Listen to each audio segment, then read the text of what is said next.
Versailles, le château le plus magnifique du monde. Des miroirs, des dorures, des fêtes somptueuses.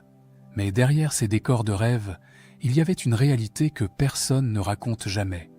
Une réalité qui concernait toutes les femmes de la cour, les princesses, les dauphines, les favorites du roi, même les futures reines de France, avant de se marier, avant de donner un héritier, parfois même dès l'enfance.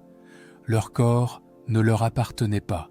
Des médecins entraient dans leurs appartements, et sous prétexte de nécessité médicale, ils procédaient à des examens que vous n'oseriez même pas imaginer. Le plus troublant, c'est que ce n'était pas un secret honteux, c'était officiel, documenté, consigné dans des registres que le roi lui-même consultait. Et pourtant, certaines femmes ont trouvé des moyens de résister, dans l'ombre, au péril de leur réputation. Ce que vous allez découvrir aujourd'hui n'a jamais été raconté dans les manuels scolaires. Et vous allez comprendre pourquoi. Avant de plonger dans cette histoire, dites-moi en commentaire depuis quel pays vous regardez cette vidéo. Et si vous êtes passionné par les vérités cachées de l'histoire de France, abonnez-vous. Chaque semaine, je déterre ce que les livres ont préféré oublier. L'histoire commence maintenant. Imaginez Versailles à l'aube. Le soleil n'a pas encore percé les brumes de l'Île-de-France, mais déjà, dans les couloirs du château, des ombres s'agitent. Des valets allument les premières bougies. Des servantes préparent les bassines d'eau chaude. Et dans les appartements privés, des femmes ouvrent les yeux sur une nouvelle journée de magnificence apparente. Magnificence apparente, oui, car derrière les miroirs et les dorures, derrière les robes brodées d'or et les perruques poudrées, se cache une réalité que l'histoire officielle a longtemps préféré taire.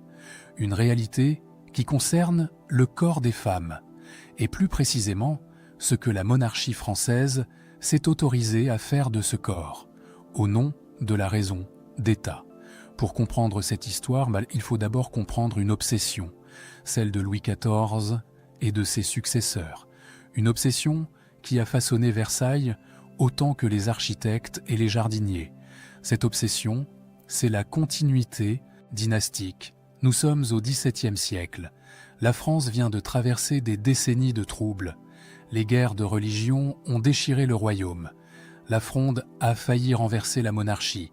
Et Louis XIV, monté sur le trône enfant, a grandi avec une certitude ancrée dans chaque fibre de son être. Le royaume ne survit que si la lignée survit. Et la lignée ne survit que par le ventre des femmes. C'est une équation simple, presque mathématique. Pas d'héritier, pas de royaume, pas de descendance légitime, pas de paix. Chaque mariage royal devient donc un enjeu politique majeur. Chaque princesse qui arrive à Versailles n'est pas seulement une épouse potentielle, elle est un instrument de succession, un ventre porteur d'avenir. Et ce ventre, la monarchie entend le contrôler. Contrôler, surveiller, certifier. Ces trois mots résument à eux seuls le système qui s'est mis en place sous Louis XIV. Un système dans lequel le corps des femmes royales n'appartient jamais, vraiment à celles qui l'habitent. Un système où des médecins, des chirurgiens, des sages-femmes assermentées ont le pouvoir d'entrer dans l'intimité la plus profonde de ces femmes, sous prétexte de nécessité médicale. Madame Palatine, cette princesse allemande, devenue belle-sœur de Louis XIV, a laissé des milliers de lettres. Et dans ces lettres, elle ne mâche pas ses mots. Vers 1705, elle écrit à une correspondante allemande une phrase qui glace le sang. Ici, une princesse n'est jamais seule, pas même dans les moments où toute créature devrait l'être. On examine notre ventre comme on inspecte les écuries du roi. On examine notre ventre comme on inspecte les écuries du roi.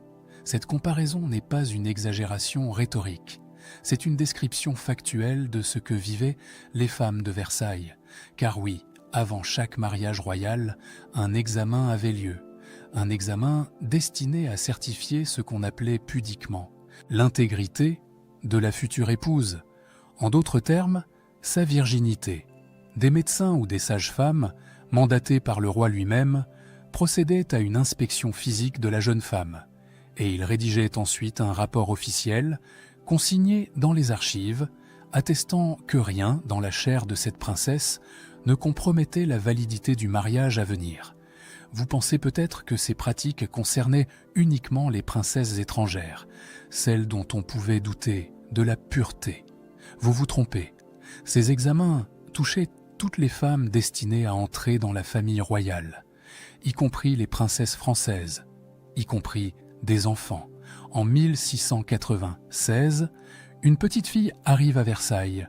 Elle a 11 ans, elle s'appelle Marie-Adélaïde de Savoie et elle vient d'Italie pour épouser le duc de Bourgogne, petit-fils de Louis XIV. Un jour, si tout se passe bien, elle sera reine de France. Saint-Simon, ce chroniqueur impitoyable de la cour, l'a décrite à son arrivée. Il parle d'une enfant vive, gaie, pleine de grâce. Une enfant qui danse, qui rit, qui charme tout le monde par sa spontanéité. Louis XIV lui-même tombe sous le charme de cette petite princesse. Il l'appelle « ma mignonne ». Il l'installe dans des appartements somptueux. Il veille personnellement à son éducation. Mais il y a un autre aspect de cette éducation que Saint-Simon ne détaille pas. Un aspect que les archives, elles, ont conservé. Avant même que Marie-Adélaïde n'ait ses premières règles, les médecins de la cour ont reçu une mission ordonnée par le roi en personne, surveiller le développement de cet enfant, examiner régulièrement son corps, noter chaque changement, chaque signe de puberté naissante, et surtout, prévoir le moment où elle sera apte à consommer son mariage. Ces rapports médicaux étaient transmis directement à Louis XIV. Le Sidious et Toloso, roi Soleil, le monarque le plus puissant d'Europe, lisait des comptes rendus détaillés sur l'intimité d'une fillette de 11 ans, et personne, à l'époque, ne trouvait cela choquant. C'était la norme, c'était le protocole, c'était la raison d'État. Saint-Simon, dans ses mémoires, résume cette logique avec une phrase terrible. Le roi voulait être informé de tout, jusque dans les détails les plus secrets de la nature. Rien n'échappait à sa curiosité, qui était celle d'un souverain persuadé que le royaume passait par le ventre de ses princesses. Le royaume passait par le ventre de ses princesses. Voilà la clé de tout ce qui va suivre. Voilà pourquoi des femmes de sang royal ont été soumises, pendant plus d'un siècle, à des examens que nous qualifierions aujourd'hui d'humiliants, voire de traumatisants. Voilà pourquoi leur corps n'a jamais vraiment été le leur. Et Marie-Adélaïde de Savoie, cette enfant si gaie, si pleine de vie, qu'est-elle devenue dans ce système impitoyable? Elle a grandi à Versailles, sous le regard des médecins et des courtisans. Elle a épousé le duc de Bourgogne. Elle lui a donné 3 fils. Et elle est morte à 26 ans, emportée par une épidémie, sans jamais avoir connu un instant où son corps lui appartenait vraiment. Mais son histoire n'est que le début, car ce que nous venons de décrire, cette surveillance médicale des princesses à marier, n'est qu'une facette d'un système bien plus vaste. Un système qui touchait 3 catégories de femmes à Versailles. Les princesses destinées au mariage, d'abord pour certifier leur virginité, les dauphines et les reines, ensuite pour surveiller leur fertilité et confirmer leur grossesse, et enfin les favorites royales, ces femmes qui partageaient la couche du roi et dont il fallait vérifier si elles portaient un enfant des œuvres du souverain. Ce système n'était pas un secret honteux, caché dans l'ombre des alcôves. Il était officiel, institutionnalisé, consigné dans des registres que l'on peut encore consulter aujourd'hui aux archives nationales. La médecine n'était qu'un prétexte, un habillage respectable pour une réalité crue, le contrôle politique absolu du corps féminin. Et pourtant, malgré ce système écrasant, certaines femmes ont trouvé des moyens de résister. Dans l'ombre, parfois au péril de leur réputation. Leur histoire mérite d'être racontée.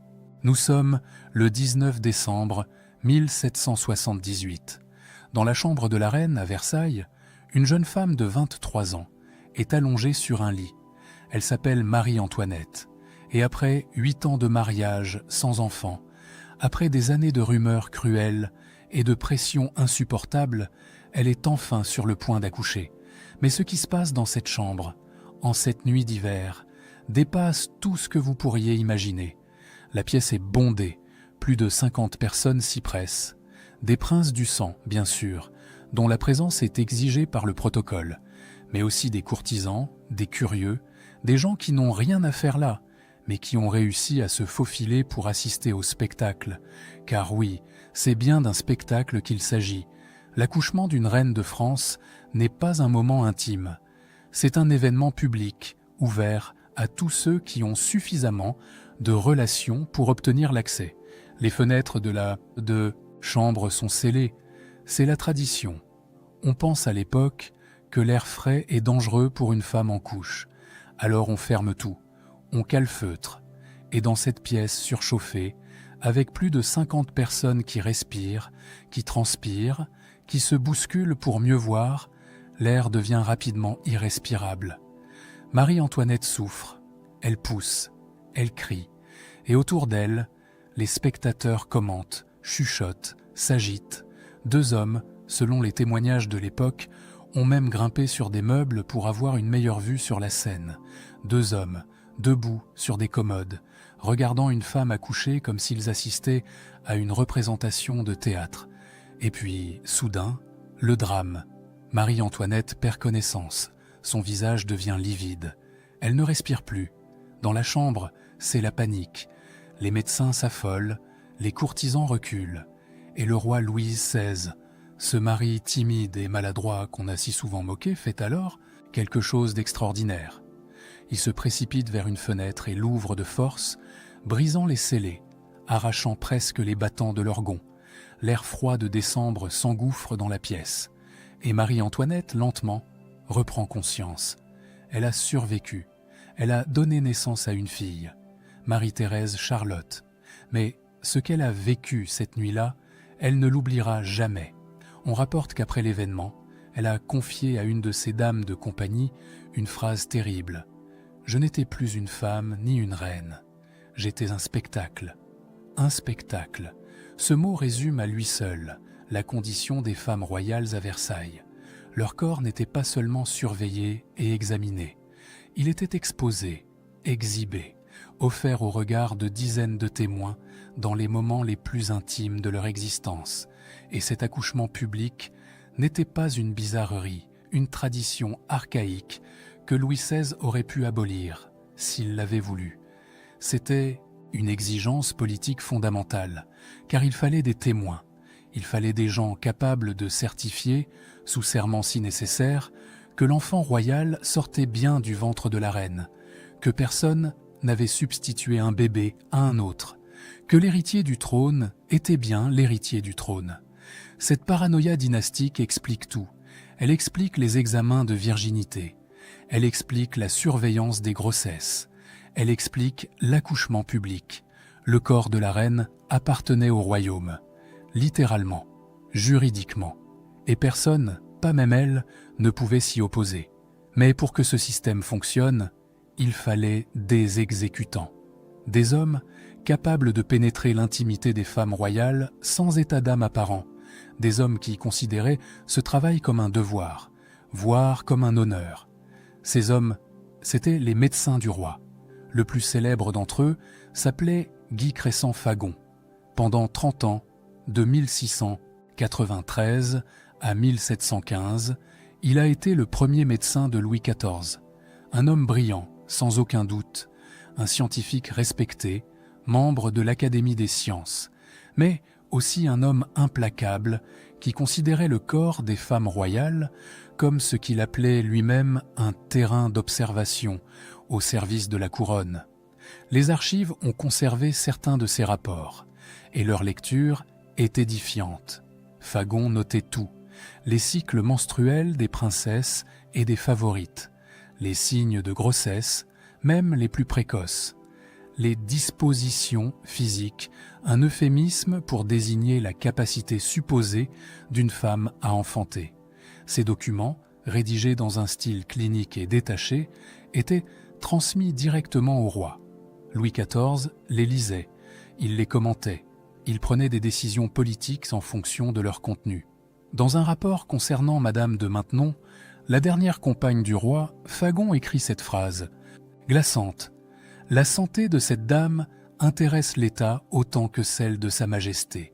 Il convient de surveiller avec attention les signes de son déclin. » Surveiller avec attention les signes de son déclin. En d'autres termes, observer cette femme vieillir, noter la disparition de ses règles, certifier qu'elle ne représente plus un risque de grossesse tardive. Certains médecins ont-ils éprouvé des scrupules face à ce système? Les sources suggèrent que oui, mais rarement. Un témoignage évoque un chirurgien qui aurait refusé de pratiquer un examen qu'il jugeait contraire à la pudeur chrétienne. Sa carrière à Versailles s'est arrêtée le jour même. Il a été remplacé dans l'heure par un confrère moins regardant. Car c'était cela, la règle non écrite de Versailles. Ceux qui acceptaient le système prospéraient, ceux qui le questionnaient disparaissaient. Et les femmes, au centre de ce système, n'avaient pas voix au chapitre. Mais il y avait une catégorie de femmes dont la surveillance était peut-être plus humiliante encore que celle des princesses et des reines. Ces femmes, c'étaient les favorites royales, celles qui partageaient la couche du roi sans être son épouse légitime, celles dont chaque grossesse posait un problème politique majeur. Quand Louis XIV prenait une nouvelle maîtresse, les médecins de la cour recevaient une mission discrète mais impérative, surveiller ses cycles, détecter toute grossesse le plus tôt possible, et surtout en informer le roi avant même que la principale intéressée n'en soit certaine elle-même. Madame de Montespan, la plus célèbre des favorites de Louis XIV, a vécu cette surveillance pendant près de 20 ans. Entre 1667 et 1683, elle a donné au roi 7 enfants, tous reconnus et légitimés, 7 grossesses, 7 accouchements, et à chaque fois, des médecins qui notaient, qui rapportaient, qui anticipaient. Certaines favorites, selon les archives, ont tenté de dissimuler leur grossesse, pour échapper au contrôle, pour garder un semblant de liberté sur leur propre corps. Certaines y sont parvenues, avec l'aide de servantes complices, d'autres ont échoué, et d'autres encore ont eu recours à des remèdes d'époque dont les conséquences ont parfois été tragiques. Mais au milieu de ce système écrasant, des voix ont commencé à s'élever, des voix de femmes, d'abord timides, puis de plus en plus audacieuses, des voix qui refusaient de se soumettre en silence. Toutes les femmes de Versailles n'ont pas accepté ce système en silence.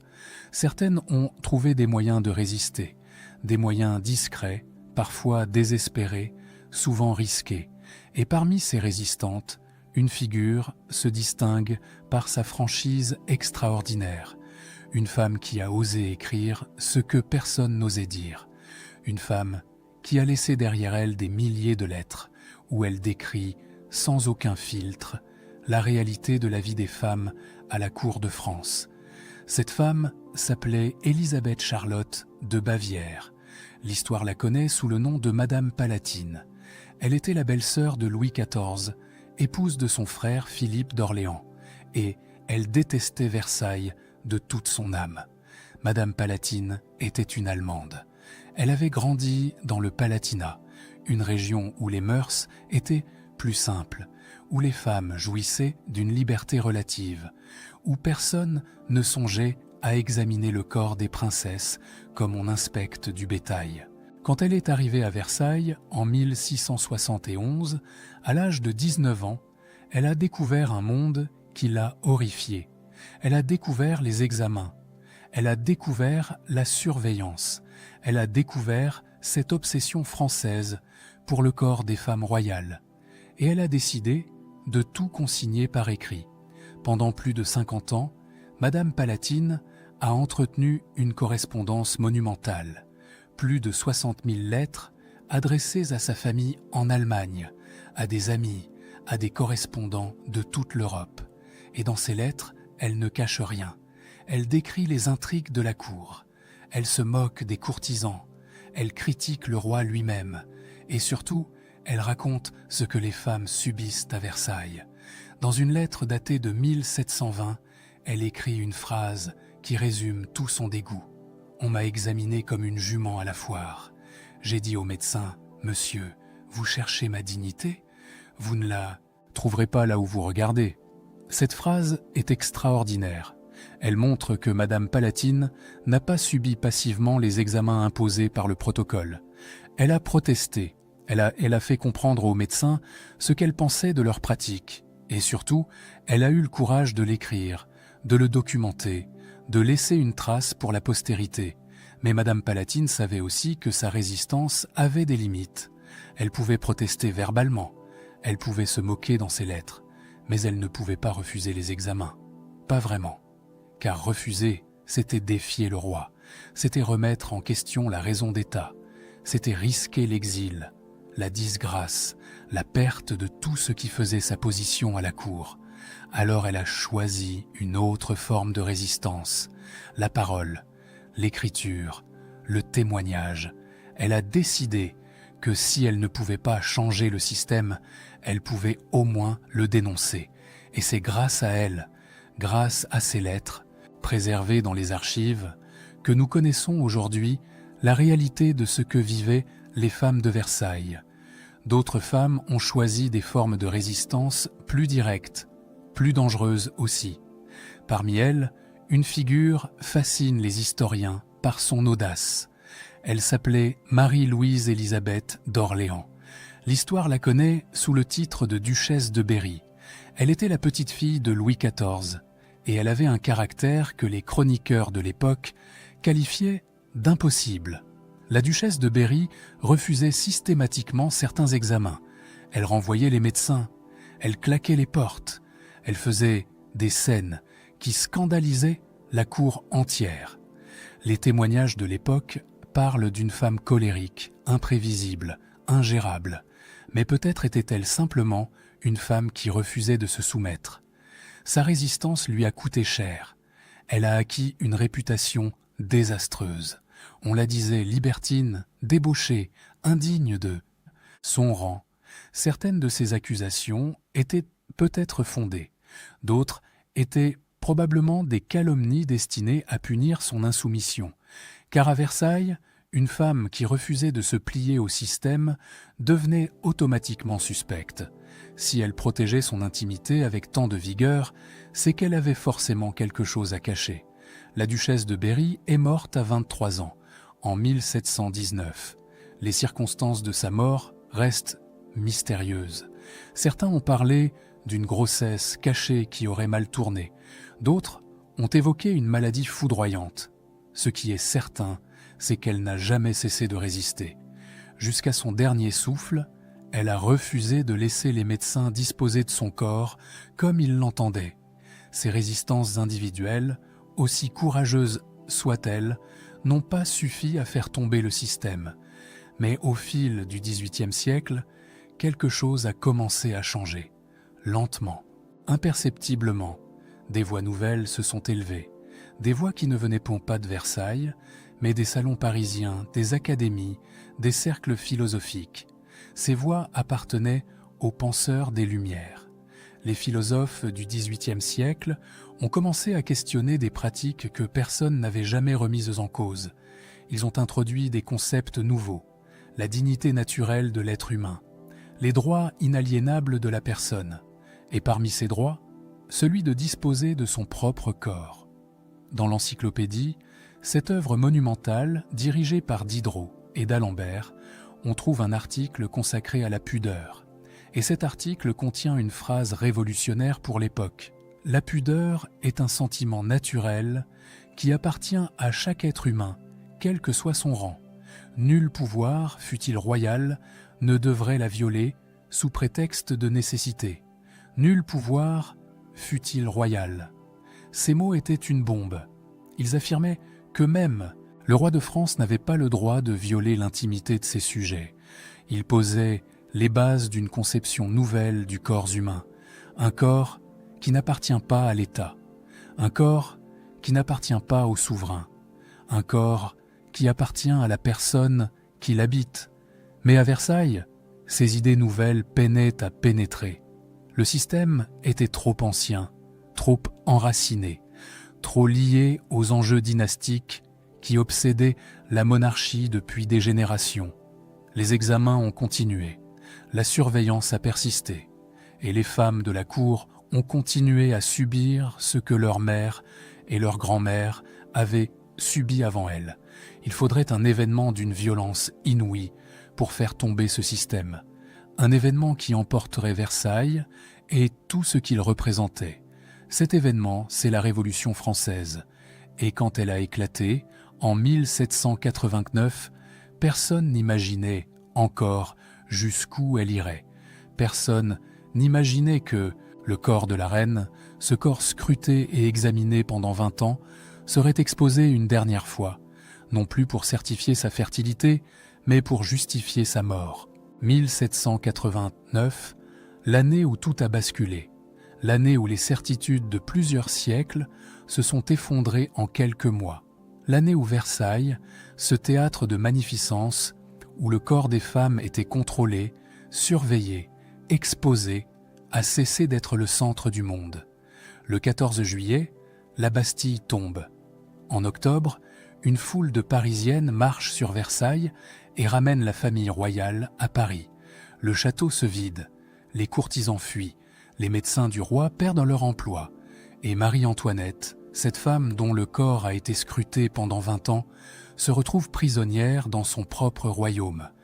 Pendant 4 ans, la reine va vivre une agonie lente, d'abord aux Tuileries, sous surveillance constante, puis au Temple, dans une tour médiévale transformée en prison. Elle voit son monde s'effondrer. Elle voit son mari monter sur l'échafaud en janvier 1793. Elle voit ses enfants lui être arrachés. Et elle attend son tour. Ce tour vient en octobre 1793. Marie-Antoinette est traduite devant le tribunal révolutionnaire. Le procès est une mascarade. La sentence est écrite d'avance. Mais ce qui se passe pendant ces 2 jours d'audience révèle quelque chose de profondément troublant sur la façon dont le corps des femmes reste, même en République, un territoire politique. Les accusations contre Marie-Antoinette sont multiples. On lui reproche d'avoir trahi la France, d'avoir comploté avec l'ennemi autrichien, d'avoir dilapidé les finances du royaume. Mais parmi toutes ces accusations, il en est une qui dépasse tout ce qu'on pourrait imaginer. Une accusation si monstrueuse que même certains révolutionnaires en ont été choqués. On accuse Marie-Antoinette d'avoir commis des actes incestueux avec son propre fils. Le petit Louis-Charles, âgé de 8 ans, a été contraint de signer une déclaration dans laquelle il affirme que sa mère a abusé de lui. Cette accusation repose sur des témoignages médicaux.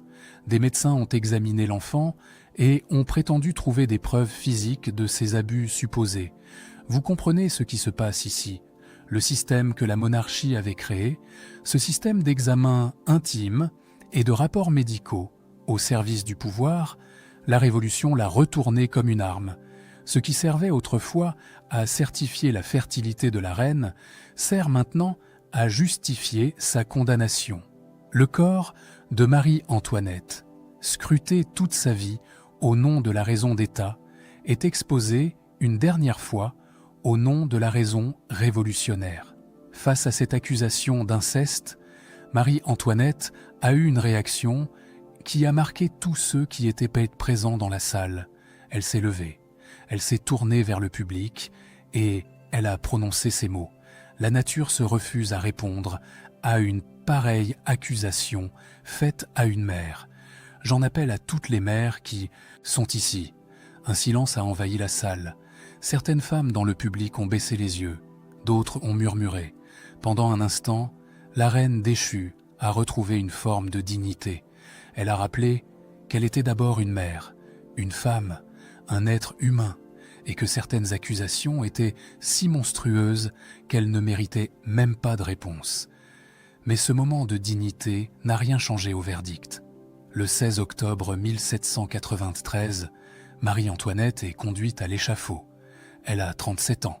Ses cheveux ont blanchi en quelques mois. Son corps Ce corps qui a été examiné, surveillé, exposé pendant plus de 20 ans, va être tranché par la guillotine, devant une foule de spectateurs. Et même après sa mort, l'exposition continue. Sa tête est brandie devant le peuple, son corps est jeté dans une fosse commune. Aucune dignité dans la mort, aucun respect pour cette chair qui a porté les espoirs dynastiques d'un royaume entier. L'histoire de Marie-Antoinette illustre une vérité terrible. Les systèmes de contrôle du corps féminin survivent au régime qui les crée. La monarchie avait inventé un système où le corps des femmes royales appartenait à l'État. La Révolution a aboli la monarchie, mais elle a conservé cette idée. Elle l'a même radicalisée. Le corps de la reine, qui servait autrefois les intérêts dynastiques, sert maintenant les intérêts idéologiques. Il est instrumentalisé, politisé, déshumanisé. Et les femmes ordinaires, celles qui avaient marché sur Versailles en réclamant du pain et la liberté, qu'ont-elles gagné à ce changement de régime? Pas grand-chose en vérité. La Révolution a proclamé les droits de l'homme. Mais les droits de la femme, Olympe de Gouges a dû les rédiger elle-même en 1791. Et pour avoir osé les proclamer, elle a été guillotinée 2 ans plus tard. Le corps des femmes est resté, même après la chute de Versailles, un enjeu de pouvoir. Les examens de virginité n'ont pas disparu avec la monarchie. Ils ont continué, sous d'autres formes, dans d'autres contextes. Les médecins ont continué à exercer leur autorité sur l'intimité féminine. Et il faudra encore des siècles pour que les femmes commencent à reconquérir vraiment la souveraineté sur leur propre corps. Mais quelque chose a changé malgré tout. Les lettres de Madame Palatine ont survécu. Les témoignages des femmes de Versailles ont été préservés. Et grâce à ces documents, nous pouvons aujourd'hui raconter leur histoire. Nous pouvons nommer ce qu'elles ont subi. Nous pouvons reconnaître que derrière les fastes de la cour, il y avait des êtres humains dont la dignité a été systématiquement violée. Versailles est devenu un musée. Des millions de visiteurs parcourent chaque année ses galeries et ses jardins. Ils admirent la galerie des glaces, ils photographient les fontaines. Ils s'émerveillent devant le luxe et la beauté de ce lieu extraordinaire. Mais combien d'entre eux savent ce qui se passait dans les antichambres? Combien d'entre eux pensent aux femmes qui ont traversé ces couloirs, le ventre noué par l'angoisse, en route vers un examen qu'elles n'avaient pas le droit de refuser? Cette histoire mérite d'être racontée, non pas pour condamner une époque révolue avec les critères moraux d'aujourd'hui, mais pour comprendre, pour ne pas oublier, et pour mesurer le chemin parcouru, tout en reconnaissant celui qui reste à parcourir. Car si les examens de virginité imposés aux princesses de Versailles nous semblent aujourd'hui barbares, nous devons nous demander quelles pratiques de notre époque sembleront tout aussi barbares aux générations futures. Quel contrôle est exercé sur le corps des femmes au nom de la médecine, de la tradition ou de la raison d'État seront un jour dénoncés avec la même indignation. L'histoire de Versailles n'est pas seulement l'histoire du passé, c'est un miroir tendu vers notre présent. Nous voici arrivés au terme de ce voyage dans les coulisses de Versailles. Un voyage qui nous a menés bien loin des images d'Épinal, bien loin des fêtes somptueuses et des jardins parfaits. Un voyage au cœur d'une réalité que les manuels d'histoire préfèrent généralement ignorer. Pendant plus d'un siècle, des femmes ont traversé les galeries de ce château avec un secret enfermé dans leur silence. Le secret de ce qu'elles subissaient dans les antichambres. Le secret des examens qu'on leur imposait au nom de la raison d'État. Le secret d'une dignité constamment menacée, constamment violée, mais jamais complètement anéantie. Ces femmes avaient des noms. Marie-Adélaïde de Savoie, cet enfant de 11 ans, arrivée d'Italie pour épouser un prince qu'elle n'avait jamais vu. Marie-Antoinette, cette adolescente autrichienne, transformée en spectacle le jour de son premier accouchement. Madame Palatine, cette Allemande au franc-parler qui a osé comparer les médecins du roi à des maquignons de foire. La duchesse de Berry, cette rebelle qui claquait les portes au nez des chirurgiens, et tant d'autres, dont les noms n'ont pas traversé les siècles, mais dont les souffrances n'en étaient pas moins réelles. Chacune de ces femmes a vécu une expérience singulière. Chacune a réagi à sa manière face au système qui l'opprimait.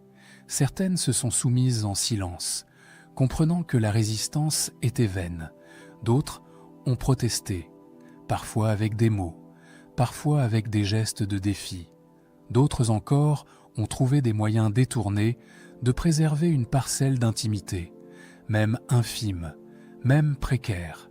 Mais toutes ont partagé une condition commune, celle d'être nées femmes, dans un monde où le corps féminin n'appartenait pas à celle qui l'habitait, celle d'être née princesse, dans un système où le sang royal transformait ce corps en propriété de l'État, celle d'avoir vécu dans un château magnifique où la magnificence extérieure masquait une violence intime que personne ne nommait comme telle. Car c'est bien de violence qu'il s'agit, une violence feutrée, institutionnalisée, habillée de protocoles et de nécessités médicales.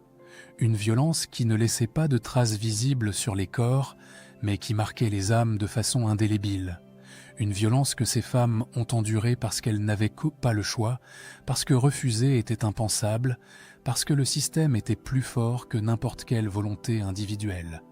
Madame Palatine, dans une de ses dernières lettres, écrite quelques années avant sa mort, en 1722, a laissé un témoignage poignant.